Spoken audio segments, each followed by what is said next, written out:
Koalisi Anies Cak Imin diprediksi kehilangan suara NU jika dapat dukungan Persatuan Alumni 212 dan FPI.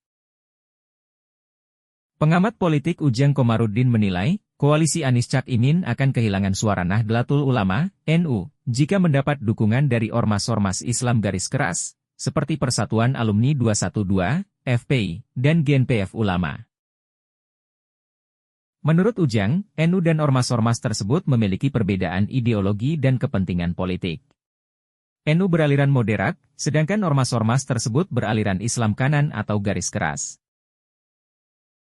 Ujang menilai, Anies Cak Imin berharap dapat memperoleh dukungan suara dari kedua kelompok ormas tersebut. Namun, jika Persatuan Alumni 212 mendukung Amin, maka NU kemungkinan akan memilih paslon lain.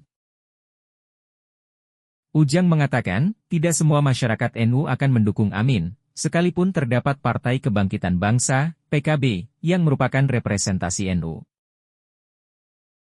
Menurut Ujang, dengan bergabungnya Persatuan Alumni 212, suara akar rumput NU akan bergeser dan menjadi rebutan paslon lain. Koalisi Amin diprediksi akan kehilangan suara NU jika mendapat dukungan dari ormas-ormas Islam garis keras. Hal ini disebabkan oleh perbedaan ideologi dan kepentingan politik antara kedua kelompok tersebut. Sementara itu, calon presiden dan wakil presiden dari nomor urut 1, Anies Baswedan dan Muhaimin Iskandar, mendulang dukungan ulama untuk bertarung di pemilihan presiden, Pilpres, 2024.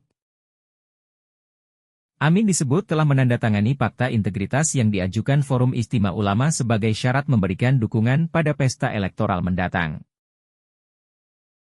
Pentolan Front Persaudaraan Islam, FPI, Rizik Syihab menyambut baik penandatanganan tersebut. Selain kelompok Rizik, ulama kondang Ustaz Abdul Somad baru-baru ini juga telah menyatakan mendukung Amin saat Anies menemuinya di Riau. Mengingat Anies yang masih lekat dengan politik identitas saat berlaga di Pilkada DKI Jakarta 2017, serta Rizik Syihab yang menjadi motor penggerak demo berjilid-jilid untuk memenjarakan mantan Gubernur DKI Jakarta Basuki Cahayapurnama alias Ahok terkait penistaan agama. Apakah langkah Amin menggait ulama tersebut akan berbuah untung atau justru buntung? Pengamat politik dari Indonesia Political Opinion, IPO, Deddy Kurniasyah mengatakan, dukungan ulama akan menguntungkan Amin, karena Cak Imin, sapaan akrab Muhaimin Iskandar, sekalipun seorang santri tapi dia mendapat legitimasi politik sebagai tokoh nasionalis. Deddy menuturkan, jika Amin tidak mengambil ceruk suara dari kelompok Islam, dia harus berebut suara pemilih nasionalis dengan Prabowo Subianto dan Ganjar Pranowo, di mana keduanya dinilai sebagai bagian dari kelompok tersebut. Menurut Deddy, kalkulasi politik yang dilakukan Amin dalam menggaet ulama dianggap untuk mengakomodasi semua kelompok pemilih, baik dari pemilih Islam maupun nasionalis. Dukungan UAS dan Rizik juga dinilai sinkron dengan partai pengusung Amin, seperti Partai Keadilan Sejahtera, PKS, dan Partai Umat.